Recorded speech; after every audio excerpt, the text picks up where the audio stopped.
Hello,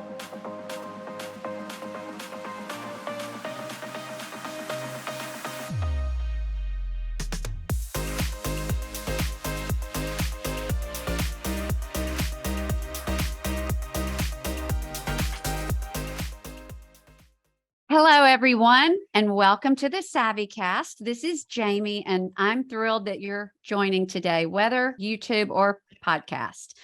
I have a repeat guest today, Lizzie Harbin. I'm thrilled to have Lizzie back. If you did not catch the episode that Lizzie and I did several weeks ago, as of today, several weeks ago, is on compounding medications. That has had a huge response from everyone who watched or listened.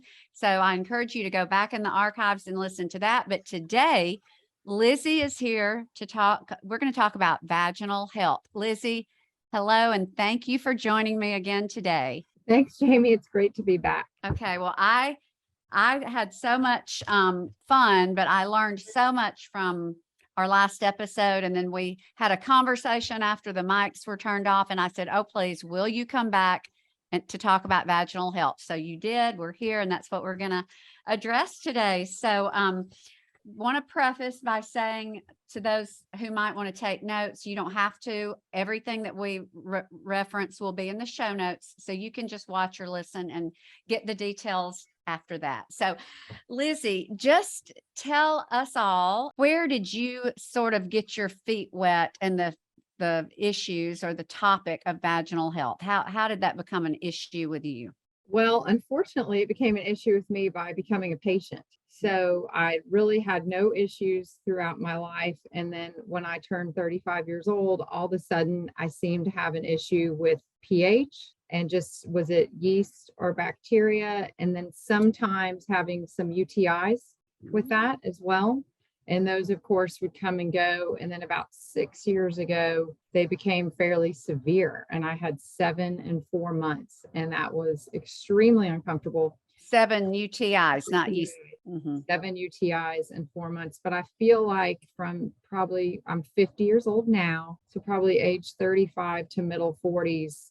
There was not a month that went by that I didn't have some sort of pH issue, whether it was yeast or bacteria overgrowth. Sometimes both at the same time. It was just a total imbalance of that microbiome. And I really had to find the right doctors, had to change some doctors, had to educate myself and really learn the root of what was going on. So, and again, that was a multi-year journey, but I'm happy to say that at age 50, I have not had a UTI in 5 or 6 years. That's and amazing. Yes, it is. And that's amazing.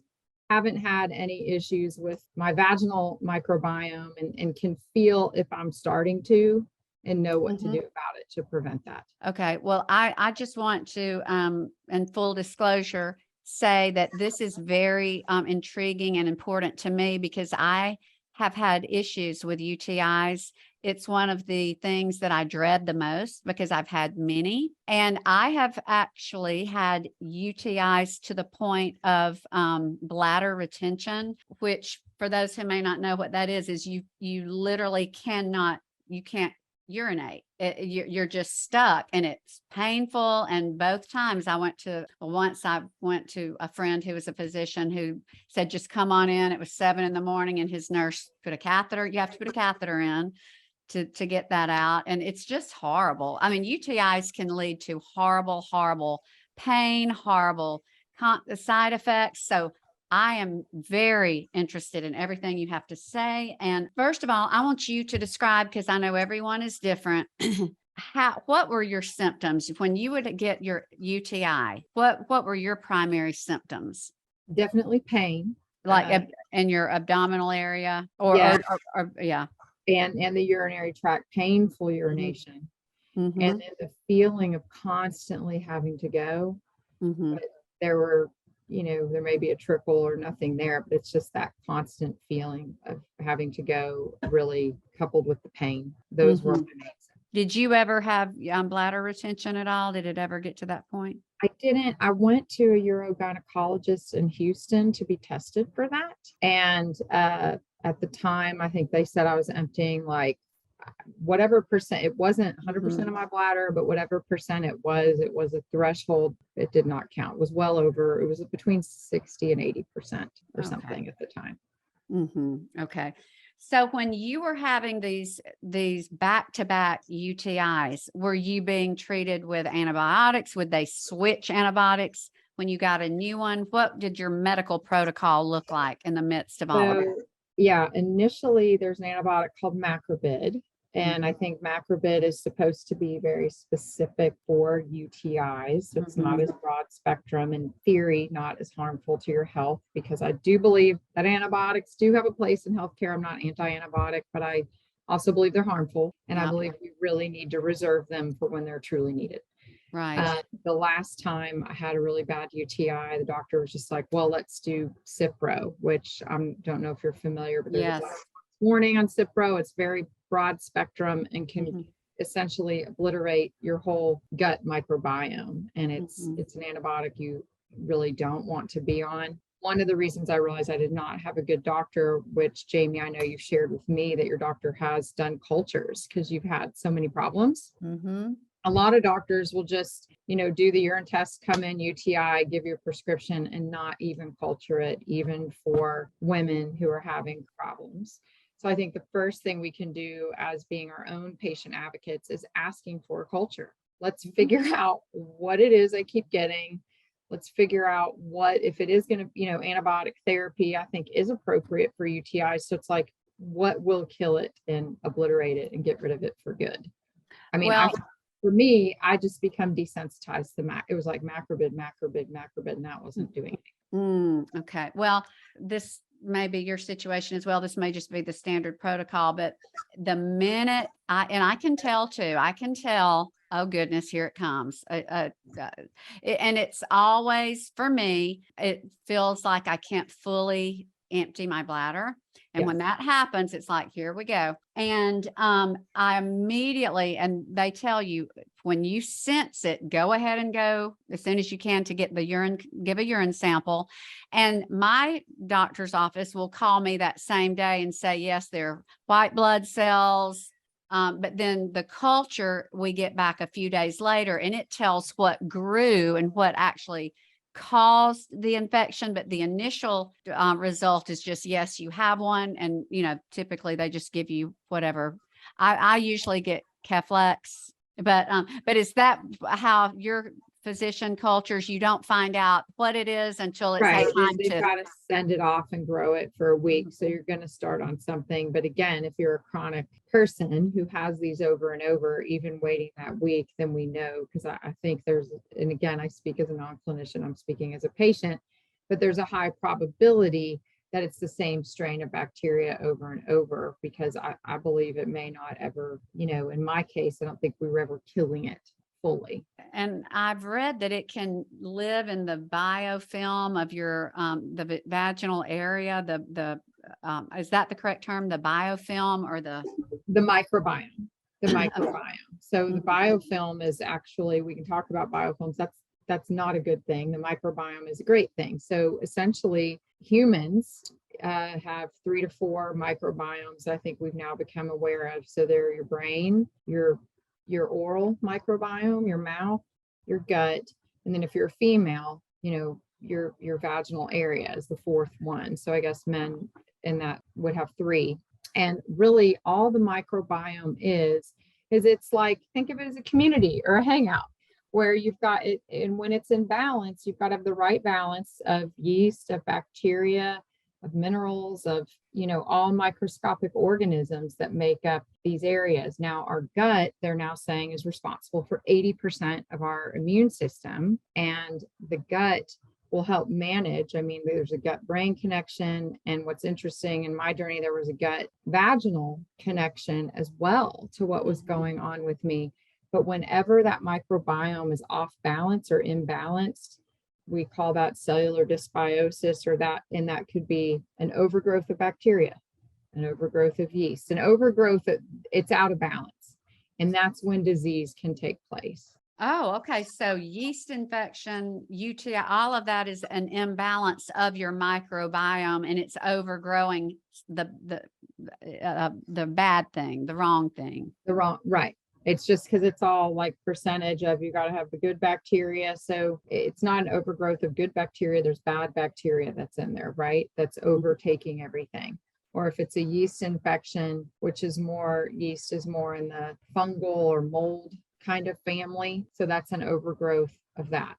Okay, well, and you probably have a great answer, but when I go and culture and find out, yes, you have a UTI, here are your antibiotics, take those, get relief pretty quickly, finish them, then I've got a yeast infection.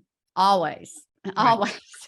So it's this, and then so I go and get the Monostat 7 because the 3 doesn't work and the 1 surely doesn't work the 1 day and the 3 it'll burn, right? It's very uncomfortable too. Well, it just never, like the 7-day cream to me wipes it out and it just is the best. And you really can't squeeze 7 days out of that tube. It's really 6, at least my experience. But I have tried different things that I've been told by, medical professionals, but I want to hear all that you have learned about UTIs and what we can do to prevent them. Absolutely. And I just wanted to, you didn't quite ask the question, but what's going on there? So you take the antibiotic, it's killing the bad bacteria. It's also killing the good bacteria. And that's what's throwing off the balance. So now you have an overgrowth of the yeast. And that's why you get a yeast infection. Now, the first thing you can do there, and I don't know, Jamie, you may or may not take probiotics. Oh, yes. So I take pro and pre. Oh, that's awesome. I'll just tell you, and then I want you to finish. I take Culturel.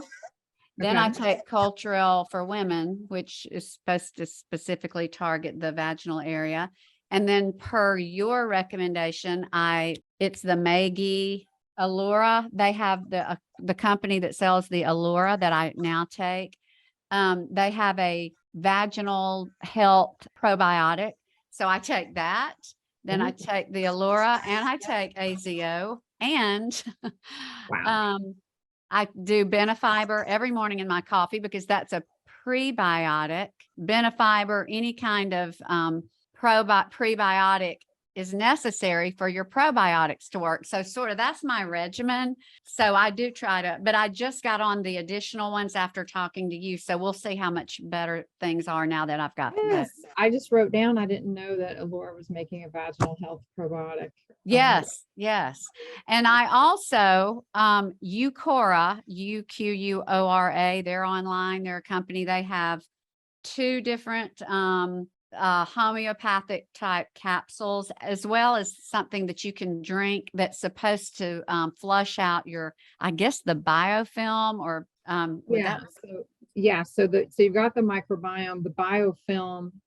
Think of all the bad microorganisms all coming together and making their own body or their own organism. Think of a million little bad bacteria, the fungus can get in there, these things all get in together and they make this body, and it almost has like a force field around it. And think of it like almost like hibernating just in there, and it shouldn't be there. And so sometimes when people become antibiotic resistant, that's that biofilm that's so strong and it can't be penetrated sometimes anymore by antibiotics. So we want to bust biofilms and get rid of biofilms and then get back to a healthy biome. So what are the ways you can bust up biofilms? Is there any procedure is there a quick and easy fix, or is it a methodical drinking, taking these drinking, the whatever?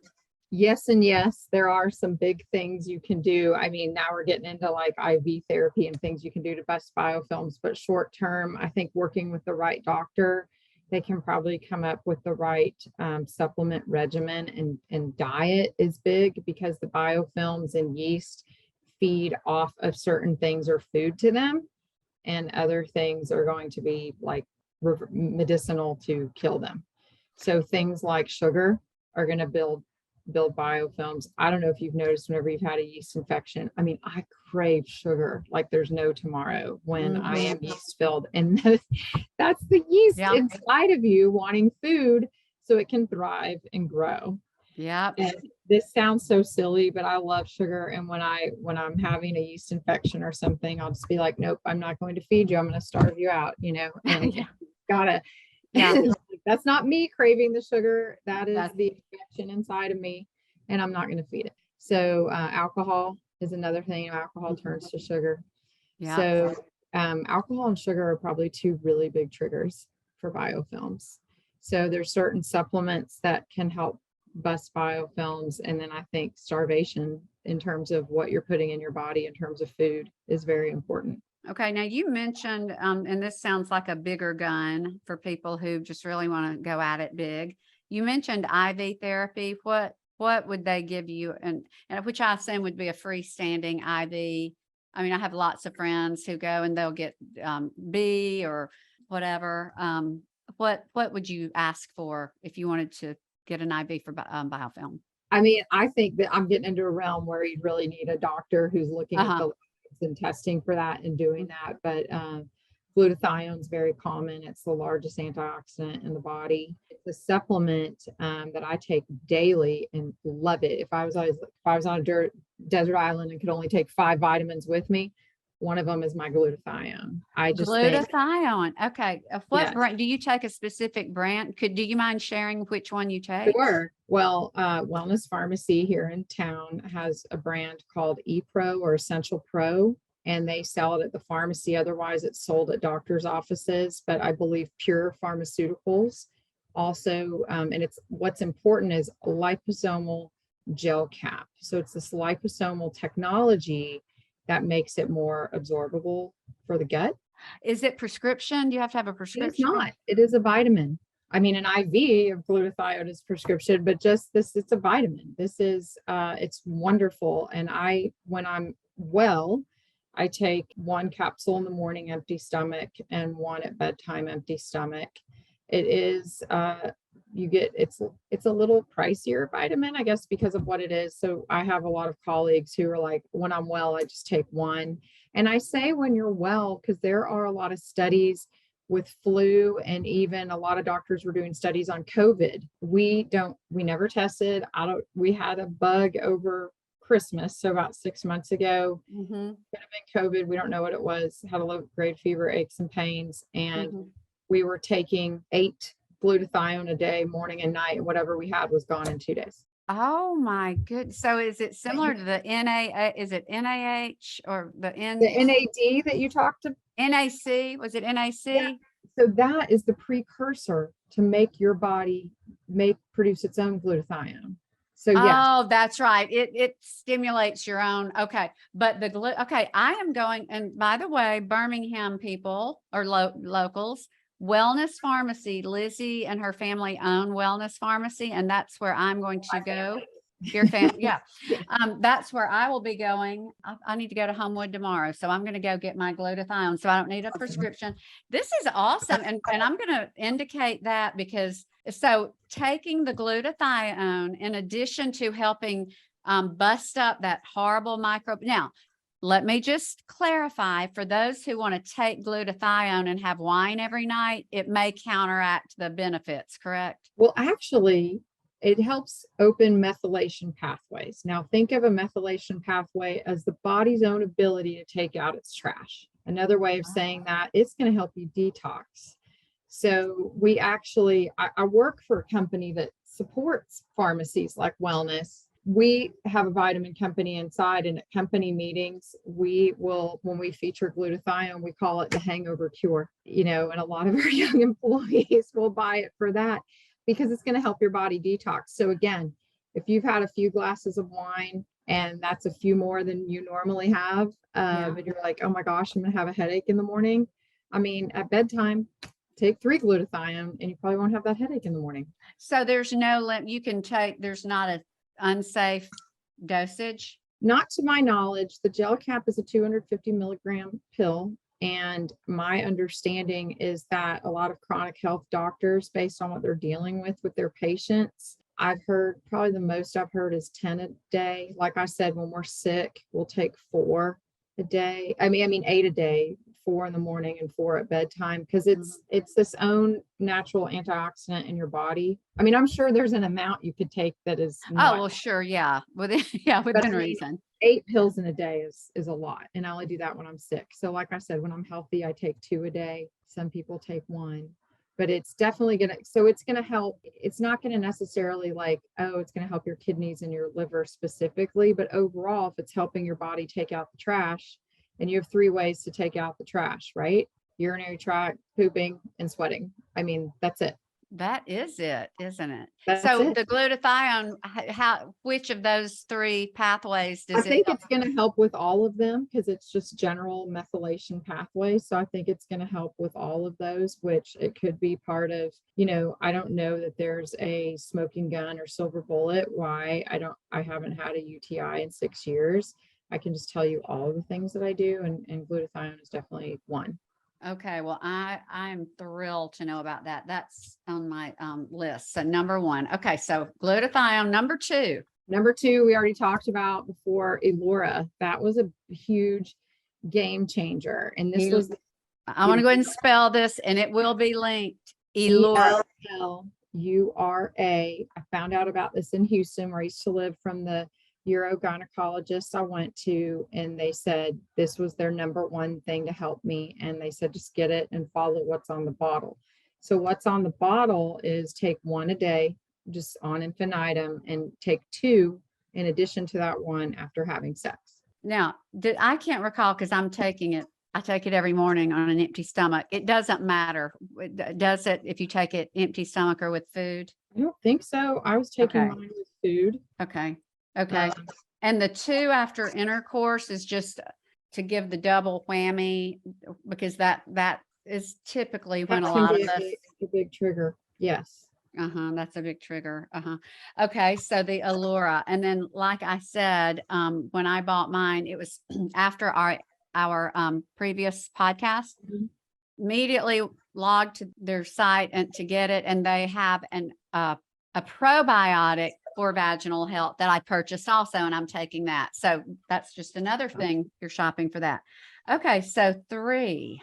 Absolutely. Other things they told me there, this is just sort of vaginal hygiene. One thing they said was, are you wearing pajamas at night? And at the time they said it's really important to sleep bottomless. That's just good for good pH. I mean, it all kind of goes together, because like you said, the UTIs, and you're on the antibiotics and you get a yeast infection. So I think it's just general vaginal health. Sleeping bottomless is. Now, may I ask you, is it bottomless? Do cotton panties allow, or is it bottomless? I mean, bottomless means it's bottomless. It's so funny, because you get used to something. If you're not doing that, you'll be like, this feels so weird. And then believe me, now if like I go to, a retreat or girls something, or I'm at a party with women and I've got cotton PJ bottoms on, I'm like, this feels weird, but I keep them on. Cotton panties are huge.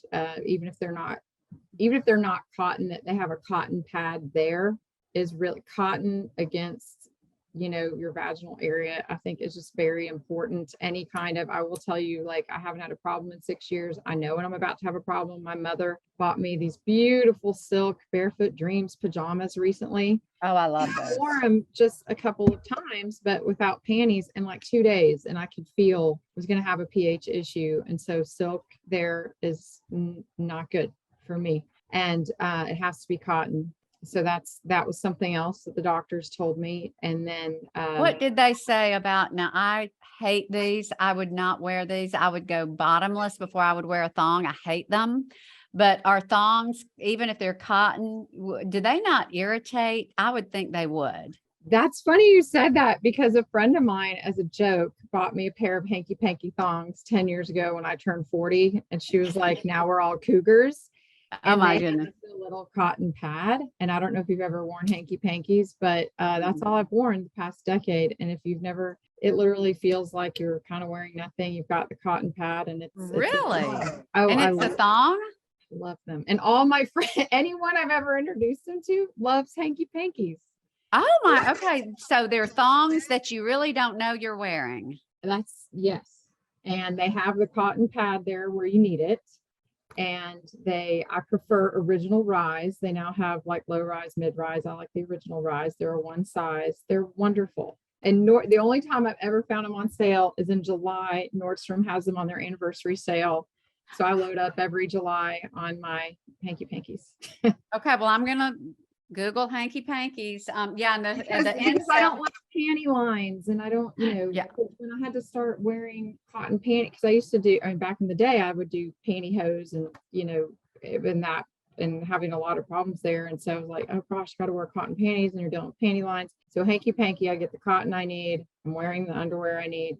It feels like I'm not wearing underwear. It's not uncomfortable, and you can't see it. Okay. Well, I'm in the end sale that Nordstrom sale was just over. Just ended. Okay. But this is another thing I want to ask you. And I know, because I've read, everyone who's read about it, ways to prevent a UTI, they say, don't stay all day in your workout clothes. That's probably one of the things. And I justified, I say, oh, well, I've got on my cotton panties, but I can tell when I wear my, yoga not yoga, my Pilates, I just wear my, tights or whatever, leggings. It's almost like I can feel that it's causing problems. Do you? Yeah, I think it's just throwing off the pH, which can, again, lead to UTI, bacterial vaginosis, or yeast infection there. And you can have all three at the same time, the trifecta of discomfort. And so I do Pilates twice a week, go to yoga, walk, etc. And I do change as soon as I'm done exercising. And sweat, again, we just talked about the 3 ways to take out the trash and detox. Exercise is really important. Sweating is important. I think if you can, rinse those toxins off your body, if you have the luxury. I don't always have the luxury of being able to take a shower right after working out. If it's in the middle of the workday or what have you. That sounds stinky, but no, I don't either. I very seldom am able to do that. Yeah. So but I don't perspire, and that could be one problem. I just don't. I mean, maybe if it's 110 and I'm out for 2 hours walking, I might, but I don't excrete. That was part of my problem too, Jamie. It was funny. In the healthier I got, I do sweat now, not as much as others, but that was a big part of my problem, was not. You did not. Oh, that's so interesting, because I've thought before, this isn't normal. Most people, like in Pilates, I'm the only one with the long sleeves, and everybody's telling the instructor air. And I'm like, because I just don't perspire, but that's probably an issue. It's not the norm. So okay, so I'm going to look into. That is part of the issue. What opened things up for me, I use infrared sauna therapy. Okay, I'm glad you brought that up. I want to ask you, okay, you do the infrared. Where do you do that here in Birmingham? That is a great question, because we ended up buying one. So we have one here at home, and I do it once to twice a week, about 130 degrees. We have a light therapy with it too, which I really like. Red light. I prefer the red light. I think my husband rotates, and we go in at about 130 to 135 degrees for about 20 minutes. Okay, may I ask you how you get one? Do you put one in your shower? We had it installed in our basement. It's pretty big, and my husband had it put in our bedroom. It was this horrible eyesore, and we got him to come in and put it together. And I was on a business trip, and I came home and was like, "What is?" And he's like, "I thought you'd love it. Be excited about this." Yes, but we're gonna move it. Yeah. So we had it moved to the basement, and we both. I mean, gosh, 3-4 years ago. We've been in this house 5 years, and we use it religiously. It's a big part of our health regimen. Okay, so what else, Lizzie? Well, and what I wanted to mention there, something happened there in detoxing that over time, I now sweat better than I used to, which, if that makes sense, which I think is part of this maintaining health. So other things, going back to UTIs and vaginal health, detergent was huge. Oh, okay. I knew that was coming up. Okay. So all of these fragrances that we get, the beads to make everything smell good, and just detergent. So you are strictly on the odorless, sensitive skin, all of that. You don't have any of those additives. Correct. And that has made a huge difference. And I have been, on vacation doing laundry at someone's house, and not to knock cheer, but all temperature cheer, I know that'll cause something just like that. from using it a couple of times at other people's homes. So yes, I know the detergent makes a difference. What detergent do you use, We Lizzie? use right now the 365 Whole Foods brand. Oh, okay. And I've also used Tide Free and Clear over time. I know there are also, through different like MLMs and things like that, there are more like organic, healthy detergents. I have not tried them. The 365 and the Tide Free and Clear have been fine for me. Okay. Now on a similar note, but do not, correct me if I'm wrong, do not douche. No. Do not douche. It seems that it would be a good thing. Now, is there a douche that would contain the beneficial elements that might help? Not to my knowledge. I think they all strip away, don't I was they? just going to say, I think they're going to hurt the microbiome. So I agree with you when you said the Monostat 7-day, that's probably the best thing, when you have yeast. The other thing, because we're kind of talking about these things in a circle, UTIs and yeast, would be boric acid suppositories, which can be compounded, and they're wonderful because if you're a person who struggles with, is it yeast or bacteria? Is it both? The pH is just off. That's what I like about boric acid. Usually a 5-day regimen of now you need a prescription for this. Yeah. And I'm sure Wellness makes a capsule. I'm sure Compounding Shop, Harbin Drugs, probably Brook Lear's here in town. We've got a lot in the Birmingham area, and I'm sure they all do boric acid. It's a pretty common prescription. And that's something even someone could just say to their gynecologist, hey, what do you think of this if I just had it on hand preventively? How do you use it if you just want to keep the biome? Would you use it daily if you want to keep the biome healthy? No, I would listen to your body. And if you feel like you're starting to get something, if you're a person who has chronic problems and you're like, so for yeast, if they're giving you fluconazole, I forget now the diflucan. Diflucan. I had a gynecologist when I was 35 and she said, you're 35. Every time you have sex, you're going to get a UTI, you're going to be on antibiotics, and then you're going to get a yeast infection. She gave me like a candy size bottle. Her name shall remain nameless, horrible doctor, of the diflucan, and just said, just pop it like whenever. Oh my and goodness. I just about destroyed my liver going through that bottle and have had to do a lot of work rebuilding the liver. That's very difficult in the liver. So that's where like a boric acid or something, or even the Monostat, it's not going to affect your liver, and it's right at the site, where you're having a problem. So I'm not an advocate of diflucan at all. I think it can be dangerous for women who have chronic problems. If you don't have a chronic problem, it's fine. I also think my body became desensitized to it completely. But so the boric acid, like you said, you feel when you're getting a UTI. I think most women can also feel when they're getting a yeast infection.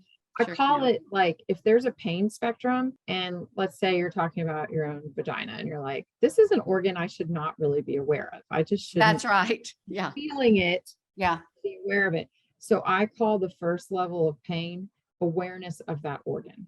Yeah. If that makes sense to you. And as a person who's had these problems, it probably does. So if I hit that level of awareness of the organ, then I know something is starting. And there was a time in my life where, oh gosh, was it bacteria or was it yeast? I'm going to have to go to the doctor. I'm going to have to, get up in the stirrups, and they're going to have to do a culture and figure it out. And if they can't see it right away, they'll have to grow it. And what's going to happen? Well, now I'm at a point where it's like, if it doesn't matter, and I know I can do 5 days of boric acid and it's going to reset the pH. So that's how I would use it when you start to become symptomatic. Okay. And you're talking about yeast infection, not UTI. Yes. With that, I'm talking about yeast. I'm sorry. And you're talking because if someone leaves this podcast and says, I'm going to Google boric acid, you're going to see oral, and you're probably not going to see suppositories on Amazon, but you're saying suppositories and they're compounded, correct? No, I'm sorry. The capsules are for vaginal use also. It's all vaginal. And there's a product at Target called PhD. Get it? pH. Oh, okay. And it's a capsule that you insert vaginally? Yes. Okay. Now, and it comes with an applicator to do that. It's easy. Okay. Now, for those listening who may not live near one of the local compounding and may not have any near them. Are the PhD effective that you can get at Target? They are. I prefer the compounded version myself. I Sure. prefer compounded suppositories over anything.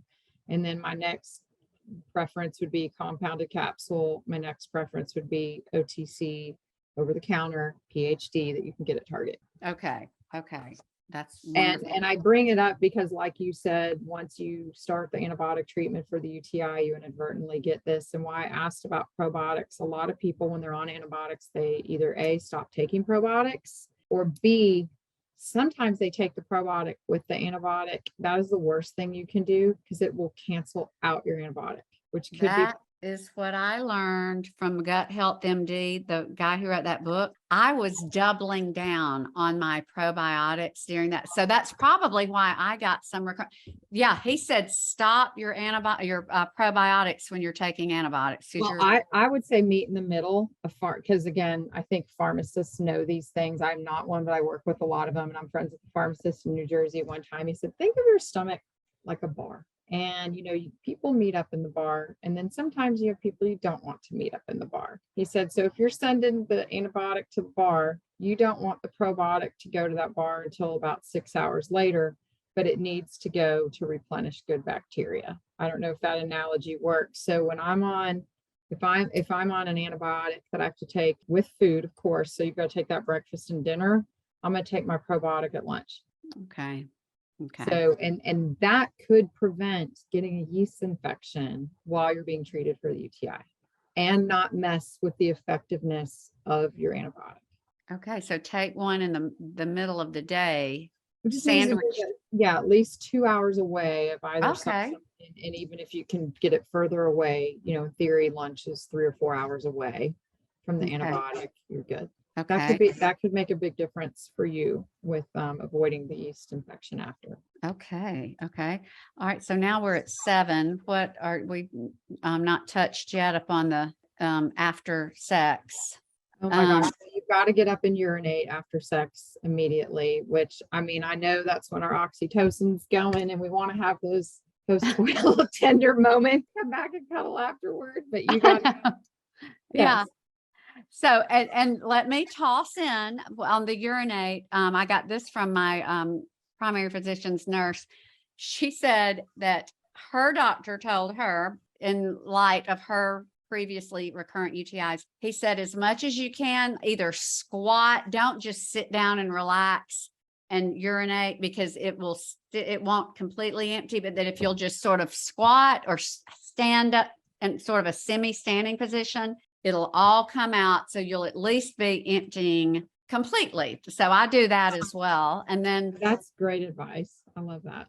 And then honestly, and this is a question I do want to ask you, but I will just hop into the tub and just rinse off and make sure that, everything is fresh and nothing down there that could make its way anywhere. I think that's great too. I have not done that recently. I have in the past, but that's all great hygiene. It's all about just practicing vaginal hygiene, and we don't think of that as a thing, but it truly is. And I think so many of us, once something becomes a problem for you, then you become an expert in it, then you learn how to treat it. But there are a lot of women, I can remember over the years going to the doctor and thinking, what's wrong with me? But I'm getting these infections, and here, I've probably been to 3 or 4 different gynecologists the past 15 years, and they're like, this is one of the most common problems women have. And that is just unreal. And there is something, I do think there's something related, the age factor. For me, like I said, it started after 35. I think why I haven't had a problem in recent years is just the awareness, practicing the hygiene, and then realizing how the whole system in the body's connected. Realizing that if it's Christmas and we want to have a lot of great sugary treats, the month of December, I know if I engage in that all month long, I'm going to end up having some kind of problem because my body just can't handle it. Right. Well, and you think if you have lots of sugar and you might have a glass of wine, and then you are with your spouse. Oh my goodness, you're just, you're amping up your chances. So I want to ask you this, because you're so good with these preventive things. Very hesitant to put anything in my bath water. I'm not a huge bath person, but when I am, I will put nothing. And if you will read on labels of like even the Neutrogena, that's some of those that are supposed to be just pure oil, almond oil, safflower oil, or whatever, you will look, it has fragrance. I am not putting any of that in because it will cause something. Is there, I think my friend who's a dermatologist said put baking soda in your water, or what would be helpful to put in your water if you want to take a bath? I am a bather. And Okay. I bathe at night. And when I was really going through this at my worst, where I had the UTIs back to back, they were like, you cannot bathe at all. And that was, for me, I feel like I'm giving up alcohol, I'm giving up sugar, I'm giving up and now you want me to give up my bath too. So there was a time where I had to shower until I got my, vaginal health under control. But now I bathe every night, and I put nothing in it. I mean, literally. And then I say that nothing, and I will suffer from some aches and pains and some, I have some kind of chronic joint pain and those kind of things. So, or soft tissue pain. So I will use a plain unscented Epsom, and that's it. Yeah, I do that. I'll do that. And that is literally it. And so what I was going to say, when you were talking about the exercise clothes, and I think about women in Birmingham and we've got 2 lakes right here at our disposal, and there's so many beautiful things to partake in the summer: lake, swimming pool, bath, sweating from working out, all of that. That's where you've got to have a different level of hygiene than probably men or women who don't suffer from these problems, where it's like immediately stripping out of those clothes, not sitting around in a wet bathing suit all day and that kind of thing. Those can be triggers as well. Okay. I'm so glad. And I would say go back to the regimen you talked about, where it's like quick bath, make sure everything is out of there, dry everything, etc., because you don't know what you're picking up in lake water, even pool water, etc. I mean, you don't know what's in these bodies of water. I mean, we're very like we're not germaphobes, but we're kind of hot tub adverse. If you go to an Airbnb and you've got a hot tub, it's just a huge trigger. I'm not getting in one. Well, and we're doing a kitchen and bath renovation, and I had picked, and I'm not even a big bather, I picked a tub that we were going to do a marble decks around, but then I started thinking, okay, I've ordered jets, I've ordered this, I've ordered heating element, and I thought, if I do all of that, I will be a persistent UTI sitting in that water. So changed it, freestanding tub, gonna hop in, hop out, nothing, because it's just not a luxury. I mean, I know people who can have the bath oils, the fizz bombs and all that, and they're fine, but that's not me. And I think probably with age, they're going to have issues too. And Jamie, I made that face when you said jets, because I just removed a jetted tub because mold gets in those jets. Yes, that's right. Yeah. And that is a way, our skin is our largest organ. Yeah. And if you've got black mold in the jets, and mold and yeast are very connected, mold in the gut chronic yeast infections, or getting yeast infections from taking antibiotics, can be a sign of an overgrowth of mold. And doesn't mean it has to be, but it can be. And so we just had our jetted tub removed for that reason. Okay. Well, I'm so glad. That makes me so glad that yeah, I'm glad you didn't I was going to be like, did you order that tub? No. I did. And I canceled it. Thankfully, sweet Shelby had not at Fixtures and Finishes. She's been an angel. I've changed about 1,000 times on everything, and she's still sweet. But yeah, that tub went. But okay, so there's so many things here. Is there anything we've gone over? The microbiome, the cotton panties. No, I mean, we've already got 10 or 11, so I'll put them in the show notes. Is there anything else? I would just say, yeah, with the Allura, if you're having chronic UTIs, so you're in that boat right now, if you do the 1 a day and then the 2 after sex, if you go and your body, I would just say, listen to your body at some point, because I probably did that for 3 years. And then all of a sudden I started to have the confidence to say, I wonder if I don't need Allura anymore every day.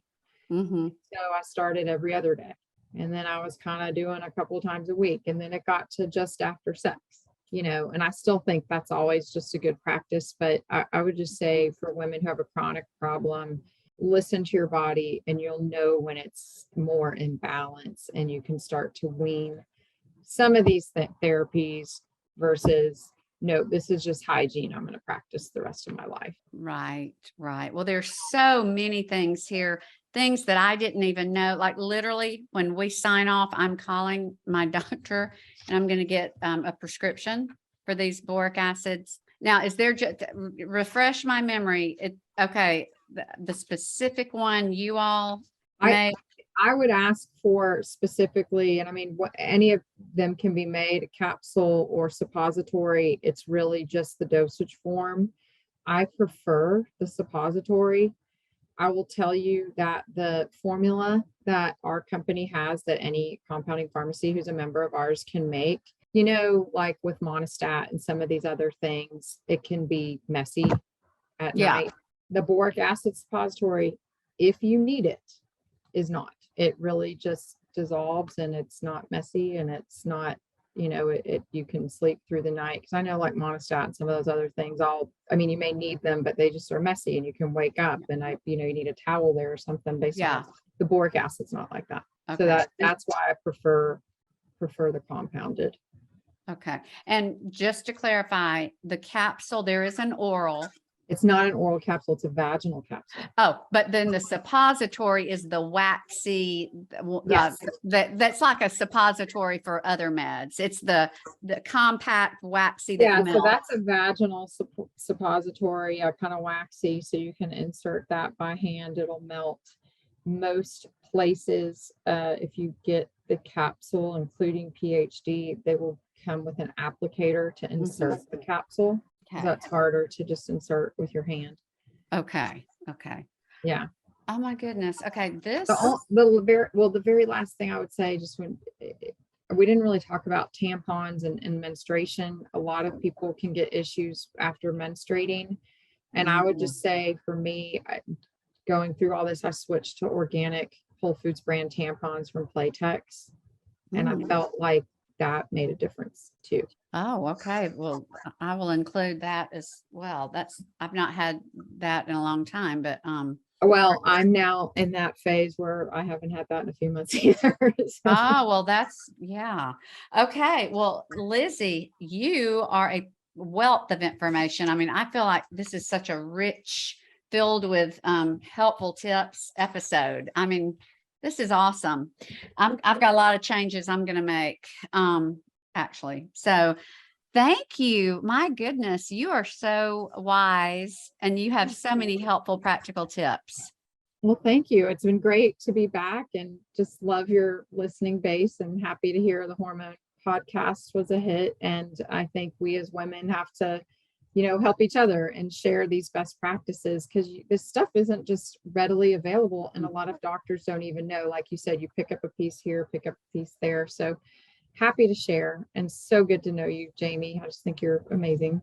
Oh, well, likewise. And I can't wait to have lunch with you in a few weeks. And also, everyone be prepared. Lizzie will be back. She has a very fascinating and eye-opening story that I'll wait to introduce the topic until you're back. So look forward to that too. But Lizzie, thank you, my friend. I appreciate it so much. And thanks to all of you watching and listening. And until next time, y'all have a fabulous rest of your day.